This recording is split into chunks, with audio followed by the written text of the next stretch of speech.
to Rabbi Haselkorn. Side 2. One night Shimon, whom I mentioned before, turns up with another problem. What's the problem? 4 of the 5 men had left Tel Aviv on a British boat with a group of Jewish members of the brigade who had come back from Chofish, from leave in Israel. And they had come back to work with the Mossad on these jobs, dressed as members of the brigade in uniform, because otherwise they'd never get on board the ship. And before the ship docked at Toulon, something must have gone wrong, because the commanding officer called these 5 men out by name and locked them in irons. The ship docked at Toulon, and these men were put in a detention camp. That night, the 5 men made a break for it, got out. 4 of them were caught. 1 wasn't. So Shimon tells me that this man is holed up in a dirty little hotel on a side street in Toulon. Would I go get him? So about 1 or 2 o'clock in the morning, we drive to Toulon. We pull up along the side entrance to the hotel. I open up the trunk of the car. This guy comes out. We slip him in the trunk of the car. We drive back to Marseille, and we go to the railroad station, and we stay with him there until the next train for Paris. Or one day I went out to visit an air installation. There was a Jewish boy who was a sergeant there, who had a lot of athletic supplies and equipment that he wanted to do what he could to help. You see. In fact, he's the kid who offered to take a plane for me, fly to Israel. I said no. That's where the story came from. What, that you had stolen a plane? No. Which is not true. No, of course not. So the interesting part of the story is, Cy and I, my clerk and I, go out with our truck, and we're loading up the truck with all these supplies. And he turns around the corner facing me as a 4-star general. Oh, you must admit. I go over to him and said, what can I be of help? He says, yes, my car broke down and my railroad train is down in the railroad yard, and I have no way of getting down there. So I took Cy with the car and said, drive him down as best as you can. He was in charge of what we call ComZone. That is all logistics for Europe. I don't remember his name. He was second in command under Eisner. And this is the kind of things we had. And of course, I don't mind telling you that I don't think a week passed during all the months that I was there at which 2 or 3 times a week people would come into my office from different parts of Europe, Jews, pleading with me to do something to get them on a ship to bring them to Israel. Because Marseille being a port. Right. In other words, individual Jews made their way to the Mediterranean from all over Europe. And what did you do? Did what I could. Did you get people there? You couldn't. There were no ships except for this one. Now, of course, I put them in touch with if they were young people, we'd take them into the Aksharot. Right. Because I don't mind telling you that the Aksharot were intended only for young people because they anticipated a war for independence, and they wanted the first people to come would be young people of military age and capability.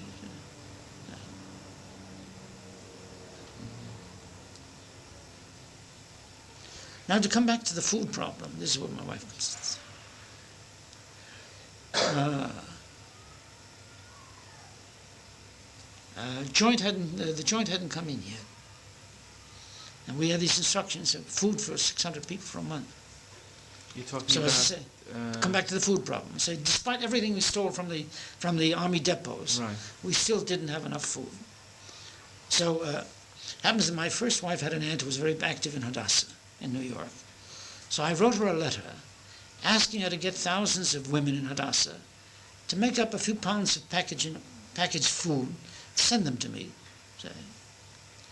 So what appeared subsequently was that she took this letter and went to Judith Epstein, who was the president of Hadassah, and Judith told her that officially they can do nothing because this would be a violation of the law. But she said, I'll send you to someone who I think will help you. she sent her to a woman who was my mother-in-law. And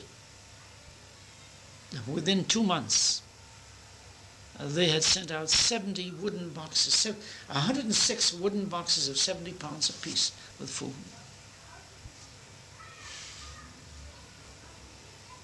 And most of it was addressed to me as religious supplies. So. Then another episode of this sort. Excuse me, do you have anything else to add to that? That's what we did. A young man who is now a rabbi in Philadelphia, I used to take them to the post office. We used to take 5 or 6 at a time. And he, of course, knew exactly what was in them. But he had to lift them. I couldn't possibly. And when the postman was addressed APO, and we used fictitious return addresses, some were legal, some weren't. And the postal clerk would say to me, what's in it? I would say religious articles, prayer books, talesim, yarmulkes. And he would die because he knew what was in them, and he was petrified that one of these things would be open for inspection, and there wasn't a prayer book or a tallis in any of them. It was just all this food. But we got all of them to the various post offices. Today he's a rabbi in Philadelphia on the main line. Max Hausen. Max Hausen. Mm-hmm. But we got them all out pretty fast. Right. A good part of this food was food you couldn't buy in America at that time. Can we say that again? I say a good part of the food they sent was food which was not even available in the market. Well, how did they get it? Well, my father-in-law had all sorts of contacts, which he was able to exploit by virtue of his business connections. What type of business was he? He was in advertising business. He was one of the heads of Young and Rubicam. And he subsequently became the head of the Son and Born Institute, if the name is familiar to you. Yeah. That was my father-in-law. To give you an example, we got 5,000 cans of pemmican. That's that very rich The Navy uses food, which it's called pemmican. How do you spell that? P-M-M-I-C-A-N. It's dates Special- and figs and very rich, and it is used in the kits on the Navy lifeboats, because a the man ship can goes live, down and man has to be in the a lifeboat. man can live on one of these very, very small can for a week without any difficulty. And we got 5,000 of them.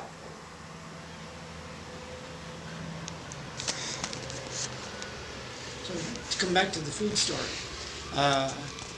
we took over a theater in Marseille for Yontif, Rosh and Yom Kippur.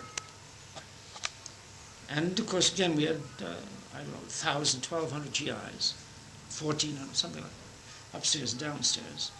And in the middle of Shachris, we had a brainstorm. My side was sitting next to me. And what we did, the brainstorm was, I sent him out back to headquarters to get rations for 1,400 men on Yom Kippur, which we immediately stored away.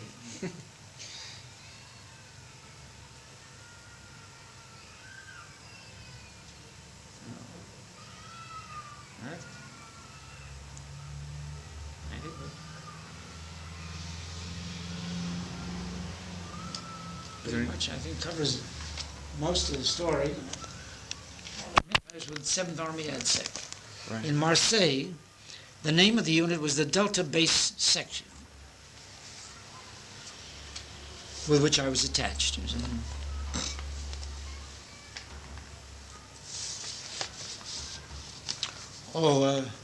Another story I'm reminded of. Did you contact Dr. Blondheim? Not yet. Not yet.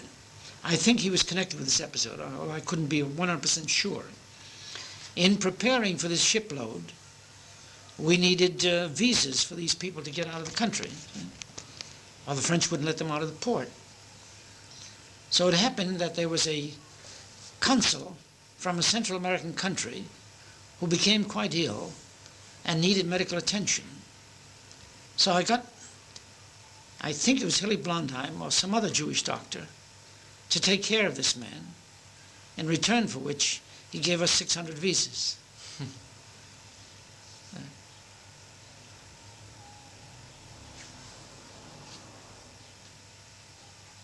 Billy collected guns for you too. Everybody collected guns. Everybody whom I knew closely, I told about that.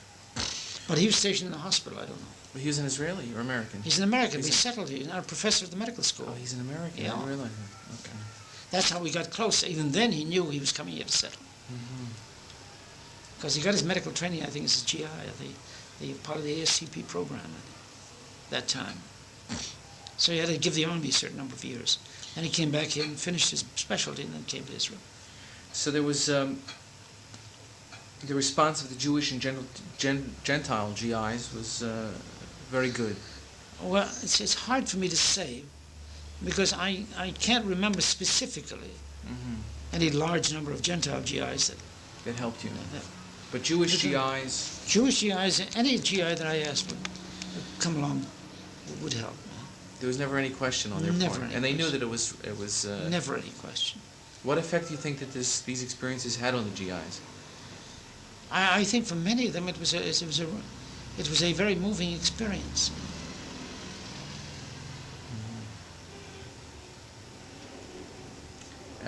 See, after the war, Yeah. everybody knew what had happened to the Jews of Europe, you see. So that they were moved by that. But during the war, say, for example, the GIs who came with me to visit the orphan asylum, to work with me, they saw it firsthand, what is that. And in Germany, the people in the Lager just cottoned up to every GI that came for sheer hunger for human companionship. Right. So they'd get a first-hand experience of what these men had been through.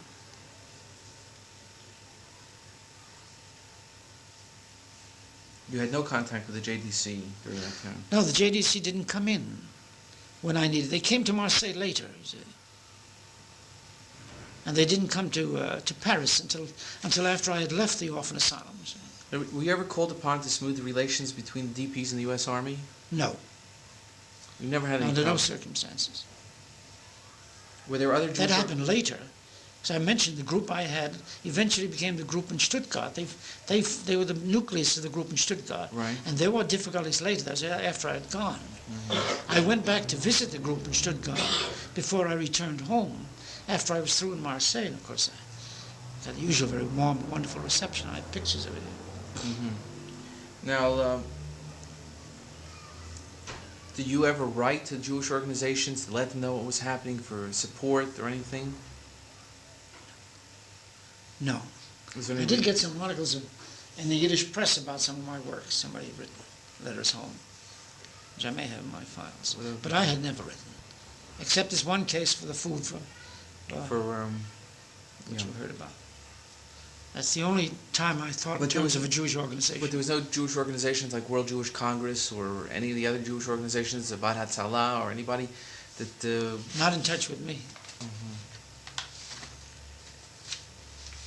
Was there anything Because else? this is a matter of circumstance where you find yourself. Yeah, I understand that. Did you ever let me rephrase that. Was there anything else you wanted to tell me about the collection of guns, ammunition to Palestine? Nothing else? We did what we could. How many I guns don't would you say were involved? I have no idea. I wouldn't. Large I remember quantities? an amusing story. Once a kid brought me a machine gun, an Italian machine gun, which I stuck under my desk in the wastebasket and tried to cover up with some paper. And Pat Fay happened to come into my office to see me. He said, "Abe, what's that?" Oh, he said, somebody brought it to show it to me. That was it. That's In other words, he never... But we're talking in terms of large numbers or No, after all, the individual guns that you get from a GI. So, I don't know whether we collected Hundreds? 100 or 200. But nothing beyond that. I don't No think so. big weapons. No. Except, of course, what they bought from the communists that I told you about. But nothing bazookas or anything of that sort. No, you couldn't... it was very hard to deal with things that size. I understand. Well, how would you characterize the role of the American chaplain during this period? By and large, I think that it was a mutual thing. In other words, I think the experience of the Jewish chaplains was a tremendous, shall I say, a tremendously moving experience to be able to participate in all of this enterprise, you see. Mm-hmm. Because coming from the warm comforts of American society, suddenly to be thrust into the bitter and tragic realities. You had no inkling that you would encounter survivors. No. How did you? Because when we left America, none of us knew where we were going to be. Mm-hmm. We had no idea. That's why I told you the story at the beginning of this man who said, look, somewhere you may run into Jews. Take this money. You never know when you'll leave. Who was this man? He's dead now, many years. Sigmund Thau, his name was. Thau.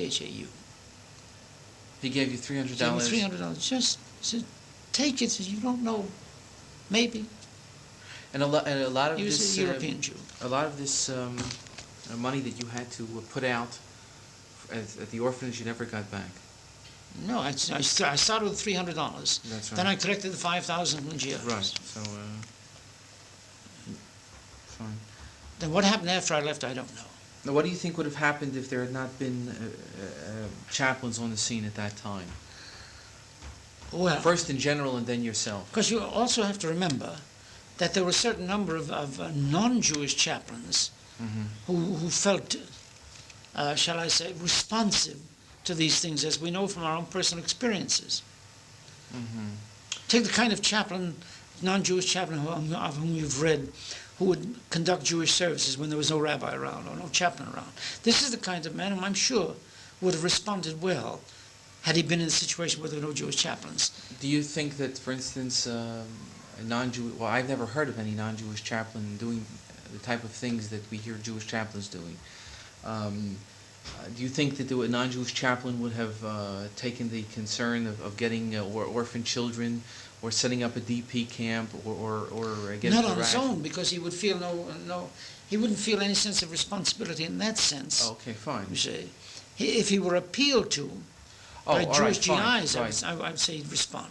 All right, but This is my point. okay, but what was your role there? In other words, what do you think would have happened had you not been there? Do you think the GIs would have taken up your responsibility, or your? Well, I left the orphan asylum with these GIs who. But who you were the one who assisted us. initiated. In Yeah. other words, was there something unique about the position of being a chaplain? Yes, no question about that. Without the fact that we were chaplains with the sort of, as I mentioned before, the feeling on the part of others of the full weight of the authority of the American Army behind you. Mm-hmm. This is what contributed a lot. Or take, for example, this Ernie Michel I told you about. He says he'll never forget a startled look on his own face when he saw me walk vis-a-vis him in his office. He was searching to see on my lapel. Mm-hmm. You know, the tent. Right.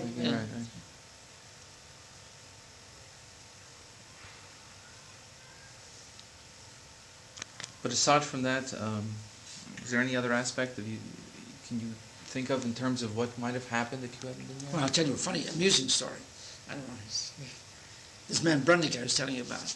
I subsequently discovered that he later on began to give me bad marks. And before I left the army, I couldn't figure out what happened to him. And when we got to California, a fellow named Herman Dicker came back from Japan, who served with Brundick in Japan. And he says he was always curious to meet me because Brundick told him stories that I was involved in transporting prostitutes to Israel. Prostitutes? Well, it shows you what kind of ideas go through men's heads.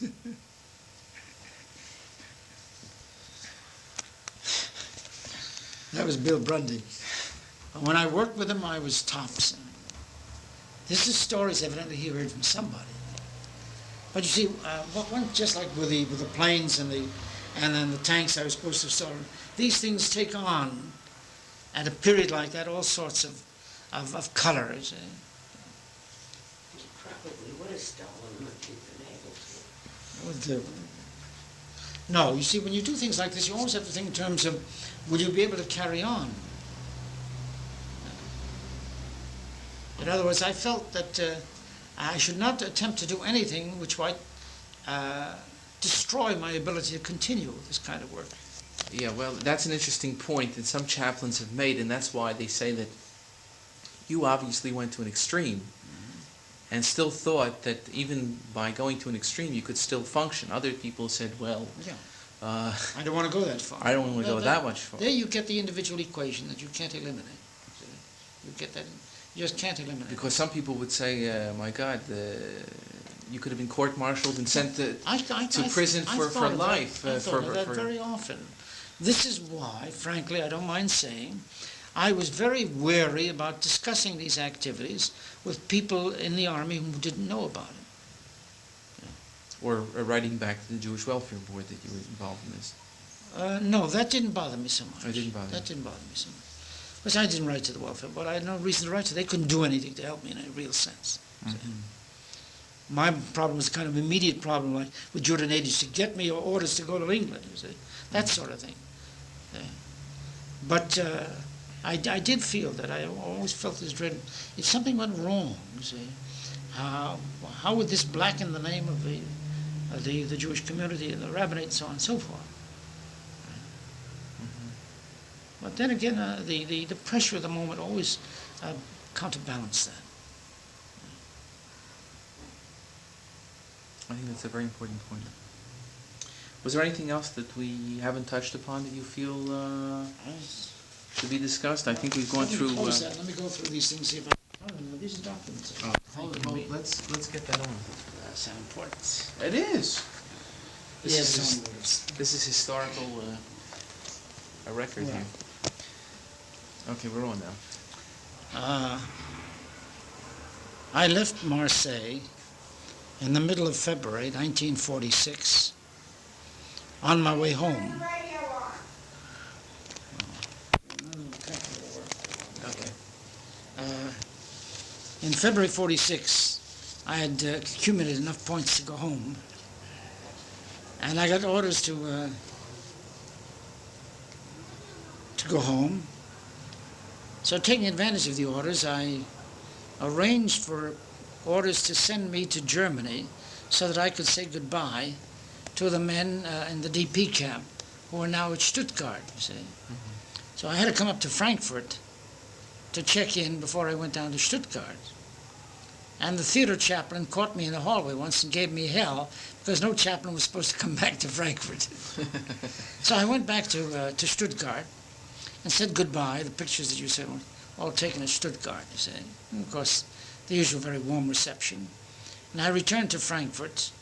And from Frankfurt, I went back to Paris with another one of the emissaries, whom I haven't mentioned so far, a woman named Ruth Kluger. Ah, yeah. Name strike a bell? Sure. We went back from Frankfurt to Paris. And this part I can leave out. Why? I got emotionally involved. That's... Hold on, let's see, yeah. And my clerk is there. He's also on his way home. Cy Kaller, I say. You're in Paris now, yeah? That's right. And Ben Gurion is there. Ben Gurion is there and wants to see me, wants me to have lunch with him in order to thank me. And also, through Ruth Kluger, he sends word to me that I was made an honorary member of Haganah and so on and so on. Well, because of your... activity, that's right. Your activities. So I meet him at his hotel, sit down to lunch with him, we have a nice lunch. I sat with him for about 3 hours, and he spent all the time trying to persuade me to go back to the States. He knew I was returning, to bring about a wave of American Jewish youth to come to Israel.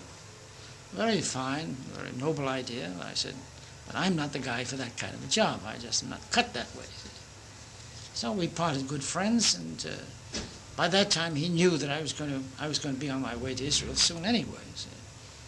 And this is the story I don't want to tell, because this is the story with Ruth Kluger and myself, and has no part of the story. Anyway, I went back, and I spent 3 months waiting for passports and visas from the English at that time. In the meantime, I was working for the UJA. In June, I was on my way to Israel, in June of 46. I came to Paris. It was the end of June, the beginning of July, and it was a few days after Shabbat HaShachor in Israel, when the British had rounded up the entire leadership of the Yishuv and thrown them into jail. And by chance, Ben Gurion was in Paris at the time. So you can imagine, when I met him, he was fit to be tied. So he asked me to do a little work for him with Reuven Shiloach, Reuven Zaslani at the time. He had just composed a letter to Richard Crossman suggesting a partition program plan, and he wanted us to translate it into English before it was sent to him. So Reuven Zaslani and I sat up till 4 o'clock in the morning translating this letter to English, and we brought it to him about 9 o'clock in the morning, and he read it and rejected it because it sounds too much like a bunch of lawyers. Mm-hmm. So that was my 2 experiences with Ben Gurion. And then a week later I was on my way to Israel. I arrived in Israel the early part of July. Mm-hmm. And of course I went to live in Mishmar Emek, a kibbutz where Ruth Kluger's brother is a principal of the high school. And our friendship still continues to this day. And of course the first opportunities I had, I went to visit, for by that time I knew that all of the kids we had in Hachsharot had got here, that shipload had reached, that first ship had gotten here. And I went in search of them. Mm-hmm. And this is quite an exciting experience, finding these kids again. You see. I have some pictures of them as I found them, which I wanted to show you before, if I remember now where I put them. These are a group of kids who had gone on Hityashvut in a place which is now called Galed. Mm-hmm. And they were living in these reed tents.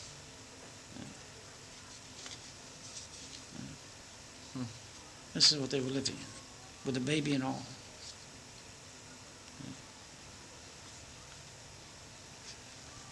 Have you kept contact with any of these people? Only one. 10 years ago I saw Hans.